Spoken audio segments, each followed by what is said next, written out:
आपको कि ये फेरे की महत्वता क्यों होती है, अर्थात इस फेरे में, इस फेरे के अंतर्गत लड़के के जिंदगी का सारा दुख, तकलीफ, कष्ट, सब कुछ धर्म पत्नी अपने माथे ले लेती है। इसलिए जब दुख की घड़ी आती है तो धर्म पत्नी अपने पति को एक ज्ञानी बनकर ज्ञान भी दे देती है। तुम चिंता मत करो, हो गया ना कर्जा, धीरे धीरे चुकेगा, टेंशन लेने की जरूरत नहीं है, आप तो अपना कर्म करो, देखा जाएगा। मेरी रकम पड़ी है ना, वो दिया। धर्म पत्नी विल पावर मजबूत करती है, धर्म पत्नी बल देती है। क्यों टेंशन लेते हो, मैं बैठी हूं ना, मैं चलती हूं ना तुम्हारे साथ में, मैं आगे बढ़कर काम कर दूंगी, तुम चिंता मत करो।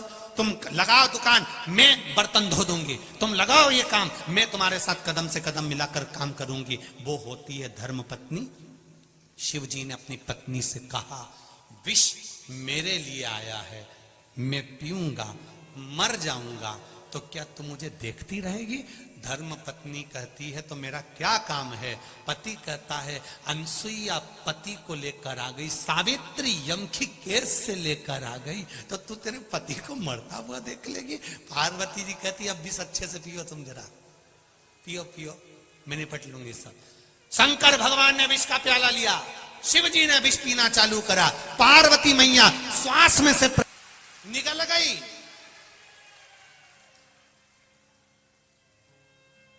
लोग पूछते हैं, शंकर जी का स्वरूप नीला है, पार्वती काली कैसे हो गई? शिव जी कहते हैं, विष तो उसी ने पिया था, विष तो उसी ने पिया था। कंठ में बैठी है, कंठ में।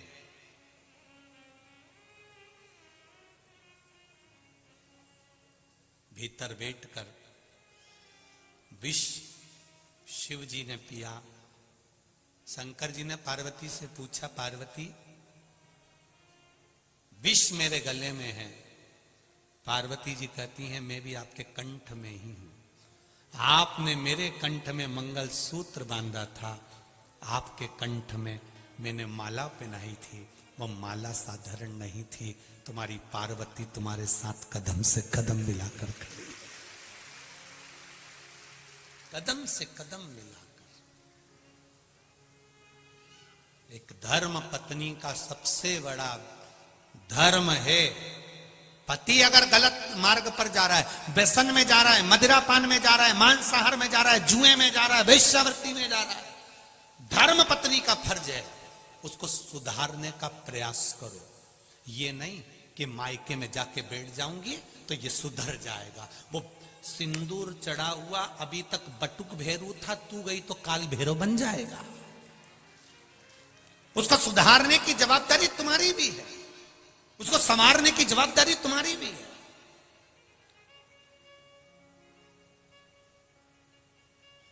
कई कई माताएं भी कह देती हैं अपने अपने बेटे के लिए, सुधर जाएगा री, तो ज्यादा ज्ञान मत दे। कल की आई और मेरे छोरे को ज्ञान दे रही है। मेरी माताओं से निवेदन है, तुम इतने साल में नहीं सुधार पाई तो अब क्या सुधार लोगी? अब उसके भरोसे पे छोड़ दो, वो थोड़ा सा क्रोध दिखाएगी, वो थोड़ा सा बोलेगी, तब जाकर तो उसका पांव रुकेगा। अगर आज तुम उसका साथ दोगी, होता है बाप अपने बेटे को संवारने की चेष्टा करता है, पर माँ जैसे ही बेटा गलत काम करके आता है तो मां रजाई उड़ा के सुला देती, सो जा, तेरा बाप देख लेगा, चुपचाप सो जा।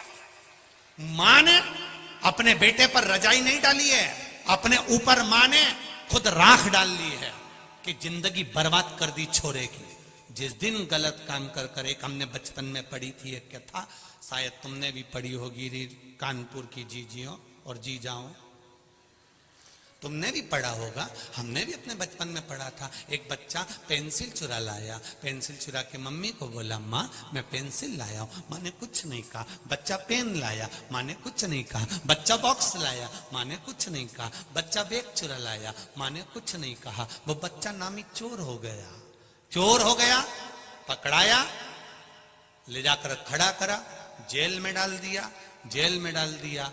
तब उस बच्चे से पूछा गया, तेरी अंतिम इच्छा क्या है, क्योंकि तुझे सूली पर चढ़ाया जा रहा है। वो बच्चा कहता है, मेरी माँ को बुला दो, मैं उनके कानों में कुछ कहना चाहता हूं।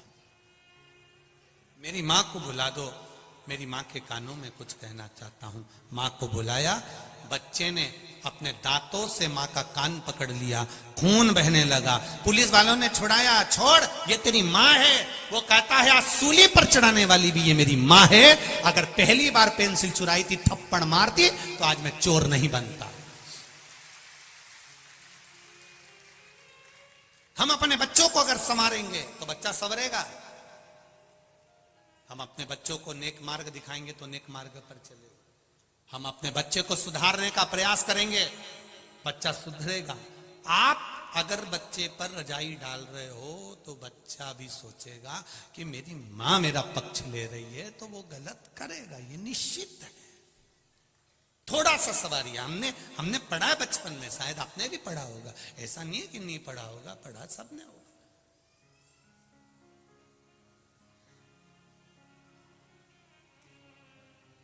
कुछ कुछ चीजें तो अभी तक नहीं भूल पाए हम भी, तुम भी नहीं भूले होगे। मटके की कथा, टम्मक टू रे टम्मक टू, शिव कथा कह रही है। सती मैया ने शिवजी से विवाह करा। दक्ष प्रजापति की दृष्टि में शिव बुरे कैसे हो गए? केवल एक कारण शंकर भगवान का समझ में आ गया, मैं आया और शिवजी ने मुझे प्रणाम नहीं करा। इतनी सी बात, इतनी सी। अब किसी ने कहा कि शिवजी महाराज, चंद्रदेव को काया का रोग हो गया। देवऋषि नारद ने कह दिया शिवलिंग का निर्माण करो, शंकर भगवान की पूजन करो। शिवलिंग के निर्माण करने से, पूजन से क्या मिलेगा? ये तो कई लोग अब शब्द कहते हैं कि गुरुजी तो शिवरात्रि पर शंकर जी का अभिषेक कराते हैं और शाम को कराते हैं, रात्रि को कराते हैं। अरे भैया, शिवरात्रि का मतलब है शिवरात्रि, रात भर शिव जी की आराधना कर सकते हो। और केवल महाशिवरात्रि से मतलब नहीं है, 12 महीने शिवरात्रि आती है, 12 महीने रात भर शंकर की आराधना कर सकते हो। मेरे शिव जी की पूजन के लिए कोई समय मेरे शंकर के लिए नहीं बताया गया कि तुम सुबह पूजन करना, कि दोपहर में करना, कि शाम को करना। शंकर जगत के पिता हैं और पिता के कमरे में जाने के लिए बेटे को संकोच नहीं करना चाहिए। जब मर्जी पड़े तब चलो। तुम्हारा मन करे जब भगवान भोलेनाथ के पास जाओ, तुम्हारा मन करे तब शिव के पास जाओ। जैसे रायसेन से आए हुए बेटे ने लिखा कि हम जैसे नवयुवक बच्चों में भगवान के प्रति विश्वास जागृत हुआ है शिव महापुराण के माध्यम से। और मेरे नवयुवक बेटा बेटियों से निवेदन है, संकोच मत करना। जैसे बेटे ने कथा सुनी, कथा सुनने के बाद दूसरे दिन से नियम बना लिया कि मेरा सब कुछ हो गया पर ज्वाइनिंग लेटर ही नहीं आ रहा, तो उसने भी तो हिम्मत कर कर शंकर के मंदिर में जाना चालू करा। लोगों ने ताने भी दिए होंगे, पढ़ा लिखा लड़का है, बताओ महाराज के कहने पे चल दिया। वो सियोर वाला महाराज ने तो लोगों को पागल करके रख रखा है, सबको मंदिर भेज देता है।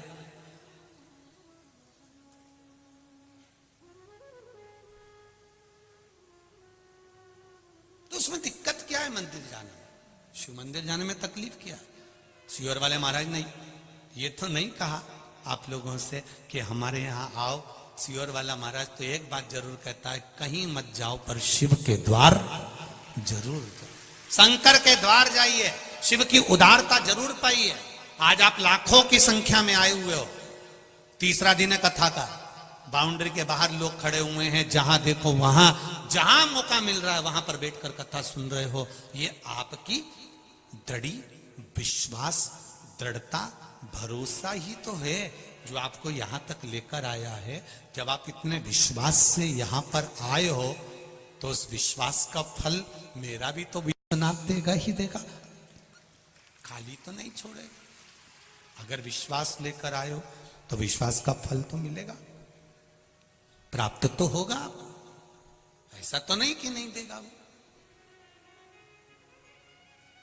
कृपा की न होती जो आदत तुम्हारी, तो सुनी रहती अदालत तुम्हारी। नारद के कहने पर करा, कम से कम शंकर भगवान की भक्ति तो करी, स्मरण तो करा, नाम जाप तो करा। और जब मंत्र जाप में डूब गए, जब मंत्र स्मरण में डूब गए, मंत्र जाप में डूब गए, नाम जाप में डूब गए, तब भक्ति का बल तो बढ़ा। भक्ति का बल तो बड़ा है ना। महाराज शिव का है, उसको नहीं मालूम कि आपका वीआईपीपन क्या है, पर वो शंकर का है। इसलिए आपने देखा होगा राम जी की शादी में सारे देवता है, शंकर जी की शादी में पहली पत्रिका ही भूत चुड़ैल को गई थी। तो यहां तो जो आया है वो शंकर का है। और शिव जी की शादी में सबसे आगे देवी देवताओं आगे थे, पर पीछे तो मेरे महादेव के भक्त थे अड़भंग। उनको कोई मतलब नहीं, उनको तो केवल शिव से मतलब, अड़भंगता है।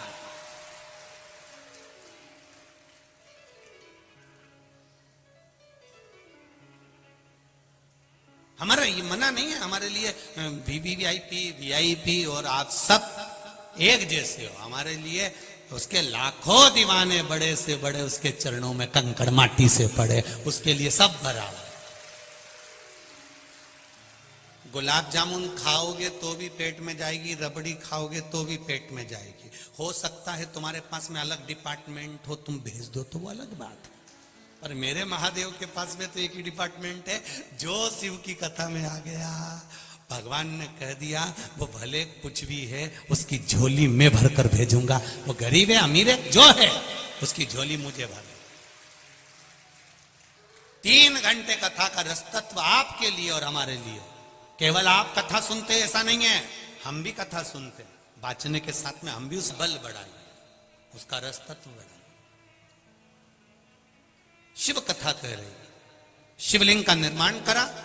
और निर्माण करने के बाद में शंकर भगवान के शिवलिंग के निर्माण का जो आनंद था वो चंद्रदेव ने पा लिया और काया के रोग से मुक्त हो गए। काया के रोग से मुक्त। एक बात और आपसे कहेंगे, उतारिएगा। जिसके शरीर में सफेद चमड़ी पड़ने लगती है, चर्म रोग हो जाता है, या चेहरे पर आंख के पास में पूरा कालापन आ जाता है, उसको हमेशा याद रखना है, लाल चंदन का लेपन पीपल के पत्ते पर करिए। काय पर करना है? पीपल के पत्ते पर लाल चंदन का लेपन करिए। लेपन कर कर सोमवार की अष्टमी के दिन उसको लेपन कर कर वापिस निकाल कर शंकर भगवान पर उसका धीरे धीरे त्रिपुंड बनाकर लेपन करना प्रारंभ करिए। जब आप त्रिपुंड बनाकर लेपन करना प्रारंभ करें, उसके बाद उस चंदन को जो सोमवार की अष्टमी है तब निकाल कर लिया है और निकाल कर लाकर उसको डब्बी में रख लें। उस चंदन का प्रयोग चर्म रोग के स्थान पर थोड़ी थोड़ी मात्रा में करना प्रारंभ करें, पानी के साथ मिलाकर। परंतु उस चंदन को केवल 6 से 7 दिन में प्रयोग करिएगा, ज्यादा नहीं। धीरे धीरे चमड़ी, परंतु उसको सोमवार की अष्टमी के दिन सिद्ध कर कर बनाना है। उसको सोमवार की अष्टमी के दिन चढ़ाना है श्री शिवाय नमस्तुभ्यम या ओम नमः शिवाय या पंचाक्षर मंत्र या महामृत्युंजय मंत्र, जो आपको आता हो, शिव जी का जो नाम आपको याद हो उसको बोलकर चढ़ा दो। उसको लिया, फिर उसको अपने शरीर पर लगाना प्रारंभ करो। उसका फल आपको 15 दिन के अंदर धीरे धीरे धीरे धीरे प्राप्त होना प्रारंभ हो। लाल चंदन का प्रयोग शिव जी के लिए अवश्य। दूसरा, जब विषम परिस्थिति आ जाए, ऐसा लग रहा है कि आपने पशुपति व्रत कर लिया, सोमवार की अष्टमी का प्रयोग कर लिया, मैंने शंकर जी की आराधना कर ली, तो भी विषम परिस्थिति चल रही, अभी तक कोई सुधार आने को तैयार नहीं है, तब शंकर जी के मंदिर में जब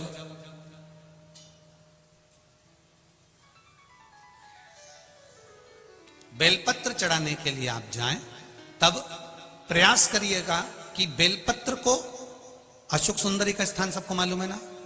बोलो, जम के बोलो जरा, मालूम है सबको? अशोक सुंदरी वाली जगह पर बेलपत्री को डंडी वाली जो जगह है जहां से पानी बहकर जाता है उधर रखना। उसी बेलपत्री को वापस उठाना है।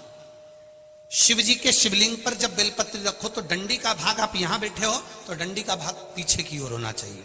शिवलिंग जैसे ये है तो डंडी का भाग पीछे की ओर, उसको रखकर 7 लोटा जल भगवान शंकर पर समर्पित कर दीजिए अपने भाव को रखते हो। अगर विषम परिस्थिति चल रही है, आपने पशुपति व्रत कर लिया, सोमवार के अष्टमी का कर लिया, उसके बाद भी कार्य नहीं हो रहा, अटक रहा है किसी कारणवश, कोई फाइल मोटी है, थोड़ा समय लग रहा है, तो 7 लोटा जल का प्रयोग करें। धीरे धीरे 7 लोटा जल शिव जी को बाल्टी में भरकर ले जाएं अपने घर से।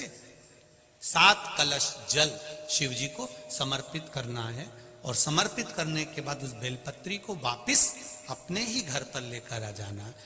11 दिन 21 दिन उसको रखो, फिर उसका विसर्जन वापिस किसी नदी, सरोवर, तालाब या वृक्ष के नीचे कर दीजिए। बाबा हाथ पकड़कर बाहर निकाल ही देगा। परिस्थिति अगर बहुत विचित्र, विषमता, बहुत विषम परिस्थिति में उस जगह पर इसका प्रयोग कर सकते। शंकर भगवान को रिझाना, बेलपत्र का प्रयोग भगवान शिव को रिझाने का जो आनंद है, शिव को जो मनाने का आनंद है, वो एक स्वरूप ही अलग है, उसका एक स्वरूप आनंद। शंभु शरणे पड़ी मांगू घड़ी रे घड़ी, दुख काटो दया करी ने दर्शन। शिव की आराधना का फल प्राप्त करें, भक्ति प्रबल होनी चाहिए। चंद्रदेव की काया ठीक हो गई। आज दक्ष प्रजापति की सभा लगी है, शिव जी जाकर बैठ गए, उठ नहीं पाए, नमन नहीं कर पाए, प्रणाम नहीं कर पाए, देख नहीं पाए। जब नहीं देखा, दक्ष प्रजापति को क्रोध आ गया। क्रोध आया, खड़े हो गए, श्राप दे दिया, रे शिव, ये केवल देखने का श्राप नहीं है, ये केवल दक्ष प्रजापति ने इसलिए शंकर जी का अपमान करा क्योंकि इन्होंने चंद्रदेव की काया को ठीक कर दिया था। श्राप दिया था दक्ष प्रजापति ने, और चंद्रदेव जब सभा में आकर बैठे तो उनकी काया ठीक थी। चंद्रदेव की काया बिल्कुल ठीक। दक्ष प्रजापति ने पूछा, चंद्रदेव की काया ठीक कैसे हो गई? मैंने श्राप दिया था तो ये तो ठीक नहीं होना था, फिर ये ठीक कैसे हो गया? तब देव ऋषि नारद ने कहा, दक्ष प्रजापति, तुमने श्राप दिया है, पर सवारने वाला वो भोलेनाथ सामने बैठा हुआ है, उसने सवार। शिव ने इसको अच्छा कर दिया, हाँ, शंकर भगवान ने इसको अच्छा कर दिया, हाँ। रुको, अब गुस्सा, अब क्रोध चरम पर पहुंच गया। अब क्रोध पहुंचा तो जैसे ही दक्ष प्रजापति अंदर आए और नारद जी ने कह दिया कि चंद्र की काया इसलिए ठीक हुई क्योंकि उसको शिवजी ने ठीक कर दिया, तो अंदर आते से ही तिलबिला रहे थे।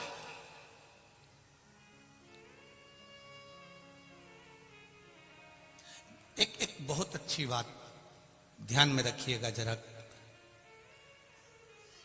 कानपुर वालों, एक बात का स्मरण अपने पास में रखिएगा, कभी भी कच्चे कान के मत रहना। कोई अगर तुमको भर दे, कोई तुमको कुछ कह दे, कई लोग ऊंचे ऊंचे पद पर बैठे रहते हैं, बहुत ऊंचे ऊंचे सिंहासन उनके पास में रहते हैं, बहुत ऊंचे पद पर बैठने के बाद भी कोई उनको भर देता है, सर इस व्यक्ति ने तुम्हारे लिए ऐसा किया था, सर की बुद्धि में वो बैठ गई, अब सर उससे बदला लेकर तुरंत ट्रांसफर कर दी है। उससे तुम मिले हो, उसको तुमने जाना है, उसको तुमने समझा है, उससे एक बार दिल से बात तो करो, समझ में आएगा। वो ऐसा नहीं है के लिए आप शब्द कहने से पहले, किसी को ताना देने से पहले, किसी को गाली देने से पहले, किसी को आड़ा टेढ़ा बोलने से पहले, किसी पर उंगली उठाने से पहले, किसी पर आक्षेप लगाने से पहले एक बार उससे जाकर पर्सनल मिलिए, एक बार जाकर पर्सनल मिलो और अपने पूरे परिवार के साथ मिलो कि व्यक्ति ठीक है कि बुरा है, साथ जाइए उसके मिलने के।